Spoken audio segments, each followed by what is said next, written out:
Strong room পাহারার নাম করে একটা রাজনৈতিক শোরগোল তৈরি করতে হবে এবং সেই শোরগোল তৈরি করে তাদেরকে ভেসে থাকতে হবে, সংবাদ মাধ্যমে ভেসে থাকতে হবে। দেখো আমরা আছি, যদি কোনো কারণে মমতা বন্দ্যোপাধ্যায় হেরে যান তাহলে তার অ্যালিবাই থেকে গেল যে এরা তো ইভিএম ট্যাম্পারিং করেছে, ইভিএম কে নিজের পক্ষে নিয়ে নিয়েছে, সেই কারণে হেরে গেছে। ইলেকশন কমিশনের ব্যর্থতা বা অপদার্থতা যাই বলো, সেখানে কিন্তু এবার পোস্টাল ব্যালটের ভোট নেওয়াকে কেন্দ্র করে তারা কিন্তু কোনো স্বচ্ছতা রাখতে পারে কাজটা। তারা যখন করছেন তখন একটা ভিডিও নিয়ে সেই ভিডিওটা পোস্ট করে তৃণমূল কংগ্রেস কালকে বলা যায় যে মানে তাণ্ডব করেছে, তাণ্ডব করা বলে। বর্তমান সময় রাজনীতিতে দাঁড়িয়ে যেখানে নির্বাচন প্রাসঙ্গিক বিষয় ছিল, এখন নির্বাচনের পরবর্তী এক্সিট পোল একদিকে যেমন প্রাসঙ্গিক বিষয়, অন্যদিকে স্ট্রং রুম নিয়ে মমতা বন্দ্যোপাধ্যায় নিজে স্ট্রং রুম প্রোটেক্ট করতে চলে যাচ্ছেন, এটাও একেবারে দার্শনিক বিষয় হয়ে উঠেছে। দেখো, এটা মূল কারণটা হলো যে আমাদের রাজ্যের সবকিছু তো রাজনীতির উপর নির্ভর করে হয়। এখানে জন্ম থেকে মৃত্যু পর্যন্ত সবসময় রাজনীতি চলে। ফলে রাজনীতিবিদরা মানে এই 4 দিন কি করবেন, তাদের তো কিছু করতে হবে। ফলে তাদেরকে করতে হবে কি, তাদেরকে এই স্ট্রং রুম পাহারার নাম করে একটা রাজনৈতিক শোরগোল তৈরি করতে হবে এবং সেই শোরগোল তৈরি করে তাদেরকে ভেসে থাকতে হবে, সংবাদ মাধ্যমে ভেসে থাকতে হবে। দেখো আমরা আছি। আরেকটা হলো কর্মী সমর্থকদেরকে উৎসাহিত করা। মমতা বন্দ্যোপাধ্যায় জানেন যে এক্সিট পোল হয়ে যাওয়ার পরে বিজেপির কর্মী সমর্থকরা উৎসাহিত বেশি হবেন, তৃণমূলের কর্মী সমর্থকরা নিরুৎসাহিত অধিক হবেন। ফলে তৃণমূলের কর্মী সমর্থকদেরকে চাঙ্গা রাখা, তাদেরকে উৎসাহিত করা, এটা মমতা বন্দ্যোপাধ্যায়ের ক্ষেত্রে সবসময় আমরা লক্ষ্য করেছি। Offence is the best defence. সেই জায়গা থেকে মমতা বন্দ্যোপাধ্যায় কিন্তু বিষয়টাকে সচেতনভাবে তিনি একটার পর একটা যে মুভমেন্ট তিনি করছেন, মানে ইভিএম রক্ষার নাম করে বিভিন্ন জায়গায় তিনি অবস্থান করছেন। গতকালও 2টো সেন্টারে গিয়েছিলেন, তারপরে নিজের সেন্টারে গিয়ে তিনি সেখানে 4 ঘন্টা বসেছিলেন। আবার বিজেপির শুভেন্দু অধিকারী যে ইলেকশন এজেন্ট, তিনি উল্টো দিকে বসেছিলেন। এই ছবি শুভেন্দু আবার পোস্ট করেছে। মমতা বন্দ্যোপাধ্যায়কে কেন ইভিএম রক্ষা করতে হলো? অভিযোগের কোনো সারবত্তা আছে? উত্তর না। ইলেকশন কমিশন থেকে পরিষ্কার করে জানিয়ে দেওয়া হয়েছে যে এই ধরনের অভিযোগের কোনো সারবত্তা নেই। কিন্তু তারপরেও এটা করতে হচ্ছে কেন? তার কারণটা হলো, একটা বললাম তো, কর্মী সমর্থকদেরকে মানে এই সময় চাঙ্গা রাখা। 2 হলো, যদি কোনো কারণে মমতা বন্দ্যোপাধ্যায় হেরে যান তাহলে তার অ্যালিবাই থেকে গেল যে এরা তো ইভিএম ট্যাম্পারিং করেছে, ইভিএম কে নিজের পক্ষে নিয়ে নিয়েছে, সেই কারণে হেরে গেছি। থার্ড যেটা আমার মনে হয় যে দেখো, একটা বিজেপির মানে অনেক তৃণমূল কর্মী কিন্তু বা নেতা স্থানীয় স্তরে হাওয়া বদলের সম্ভাবনা গন্ধ পেয়ে তলে তলে কিন্তু যোগাযোগ রাখছে বিজেপির সাথে। ফলে বিজেপি ম্যানেজ করে নিবে না তো তৃণমূলের নেতা কর্মীদেরকে। এরা যে ক্ষমতা যার, নেতা নেত্রী তাদের কাছে চলে যায়। এটা আমরা বছরকে বছর দেখে অভ্যস্ত। ফলে যেই মুহূর্তে এক্সিট পোল গুলো দেখাচ্ছে তৃণমূল কংগ্রেস হেরে যেতে পারে, বিজেপি জিততে পারে, দেখো সত্যি হবে না মিথ্যা হবে সে তো পরে বুঝতে পারবো।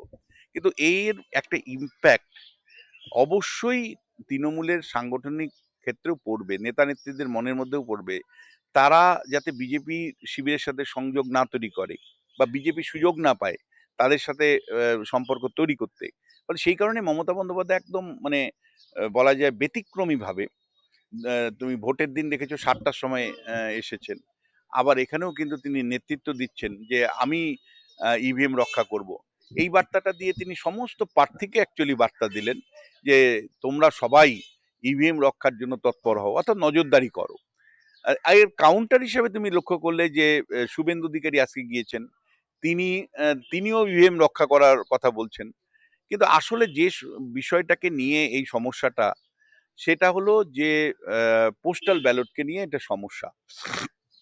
দেখো, পোস্টাল ব্যালট যখন ভোটিং হচ্ছিল, পোস্টাল ব্যালটের ভোটিং এখন নিয়ম করেছে যে যারা ভোটের কর্মী, মানে যারা ভোট আমাদের নেন, তারা যখন ট্রেনিং দিবেন, দ্বিতীয় ট্রেনিং এর দিনই ওই ট্রেনিং সেন্টারের মধ্যেই বুথ থাকবে, সেখানেই তারা পোস্টাল ব্যালটে ভোট দিবেন।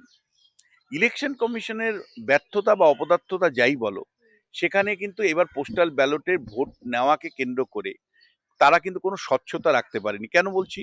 যে বহু লোক, বহু কর্মী কিন্তু ভোট এবার দিতে পারেননি। তার কারণটা হলো পোস্টাল ব্যালটের ভোট শুরু হওয়ার কথা ট্রেনিং সেন্টারে ছিল ১০টা, দেখা গেছে লোকই এসেছে ১টার সময়। ফলে বিরাট লাইন হয়েছে। দূর দূরান্ত থেকে যারা ট্রেনিং নিতে গেছেন তারা ধৈর্যচ্যুত হয়ে বাড়িতে চলে এসছেন। কেউ গিয়ে মানে পোস্টাল ব্যালট হয়তো চেয়েছেন যে আমাকে বাই পোস্টে পাঠানো হোক, তাকে পাঠানো হয়নি। অথচ তার মানে যে ভোটার তালিকা এসছে বুথ ওয়াইজ, সেখানে তার নামের পাশে পোস্টাল ব্যালট দেওয়া হয়েছে সেটা লেখা আছে।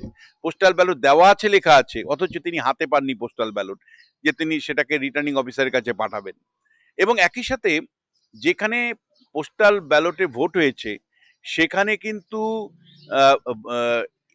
হোম কনস্টিটিউয়েন্সি ছাড়া, মানে ধরো হাওড়া উত্তরে ট্রেনিং সেন্টার, হাওড়া উত্তরের একটা মানে ইয়ে ছিল তোমার গিয়ে পোস্টাল ব্যালট ছিল, আর বাদ বাকি সমস্ত কনস্টিটিউয়েন্সির জন্য আরেকটা ব্যালট ব্যালট বক্স। তাহলে সমস্ত কনস্টিটিউয়েন্সির জন্য যেখানে একটা ব্যালট বক্স রাখা হয়েছে, সেখানে তো সব ব্যালট বক্স মিক্সড হয়ে গেছে। এইবার সেই মিক্সড ব্যালট বক্সগুলো, সেই ব্যালট পেপারগুলো তো শর্ট আউট করতে হবে। কারণ তুমি শর্ট আউট করে দেখছো কোনটা বড়নগরের, কোনোটা হুম। তুমি দেখছো হাবড়ার, কোনোটা তুমি ব্যালট পেপার দেখছো যে বারাসতের কনস্টিটিউয়েন্সির জন্য, কোনোটা দেখছো মধ্যমগ্রামের জন্য। এবার এই শর্ট আউটের কাজটাই কিন্তু গতকাল হয়েছিল। এই শর্ট আউটের কাজটা করতে গিয়ে যেটা লক্ষ্য করা গেছে যে ইলেকশন কমিশন ৪টের সময় কিন্তু তাদেরকে মানে সমস্ত রাজনৈতিক দলের প্রতিনিধিদেরকে, মানে ইলেকশন এজেন্টদেরকে আসতে বলেছিল যে আপনারা আসুন, এসে এসে দেখুন যে আমরা কিভাবে কাজটা করছি। এটা মনে রাখবে, আর অ্যাসিস্ট্যান্ট এআরওরা এই কাজটা করেন, এবং এই কাজটা তারা যখন করছেন তখন একটা ভিডিও নিয়ে সেই ভিডিওটা পোস্ট করে তৃণমূল কংগ্রেস কালকে বলা যায় যে মানে তাণ্ডব করেছে, তাণ্ডব করা বলে। এই তাণ্ডবের রাজনীতি কিন্তু পশ্চিমবাংলার মানুষ কালকে দেখেছে। ফলে সব মিলে তোমায় আমি বলবো যে কোনো কারণ ছিল না, কিন্তু মমতা বন্দ্যোপাধ্যায় কর্মী সমর্থকদেরকে মানে চাঙ্গা রাখার জন্য কালকে কিন্তু এই তাণ্ডবের রাজনীতিটা করেছেন, যেটা তিনি বিরোধী দল থাকাকালীন করতেন, আবারও আরেকবার করলেন। এবং তুমি জানো যে রাস্তার মধ্যে মানে আমার খুব খারাপ লেগেছে, সিনিয়র সব লিডার, শশী পাজার মতন, তাপস পালের মতন, তারা চিৎকার করছে, লোক জড়ো হয়ে যাচ্ছে, সেন্ট্রাল ফোর্স তাদেরকে মানে সরিয়ে দিচ্ছে। এ ছবি দেখতে ভালো লাগে। কুণাল ঘোষ করেছেন ঠিক আছে, কারণ ওকে দেখে আমরা অভ্যস্ত, কিন্তু শশী পাজা বা তাপস রায়, আমি তো তাদেরকে দেখে অভ্যস্ত না। ফলে আমাদের ভালো লাগেনি জিনিসটা। এবং ইলেকশন কমিশন দ্ব্যর্থহীন ভাষায় একেবারে মিনিট টু মিনিট তোমাদেরকে মানে সমস্ত সংবাদ মাধ্যমকে ডেকে 9:30 10:30টার সময় প্রেস কনফারেন্স করেছে, করে জানিয়ে দিয়েছে যে আসলে পোস্টাল ব্যালট বক্স যে বিভিন্ন কনস্টিটিউয়েন্সির পোস্টাল ব্যালট পেপার ছিল সেগুলোকে তারা শর্ট আউট করেছে, মানে বিভিন্ন কনস্টিটিউয়েন্সি অনুযায়ী সাজিয়েছে। সেই সাজানোর কাজ দেখার জন্য সমস্ত রাজনৈতিক দলকে জানানো হয়েছিল, কিন্তু তারা যাননি। সেটা তাদের দুর্বলতার জায়গা। কিন্তু আমাদের রাজনীতি তো থেমে থাকে না। মমতা বন্দ্যোপাধ্যায় 4 তারিখের আগে তো কিছু করতে হবে, দেখাতে হবে, টেলিভিশনে থাকতে হবে, মানে সংবাদ মাধ্যমে থাকতে হবে। আবার বিরোধী দলকেও কাউন্টার রাজনীতি করতে হবে, তাদেরকেও প্রচারে থাকতে হবে, তাদের কর্মী সমর্থকদের উৎসাহিত করতে হবে। ফলে এটা একদম শিয়ার পলিটিক্স ছাড়া, মানে পশ্চিমবাংলার আকচাকচি রাজনীতি ছাড়া এর বাইরে এর কোনো ব্যাখ্যা বিশ্লেষণ নেই।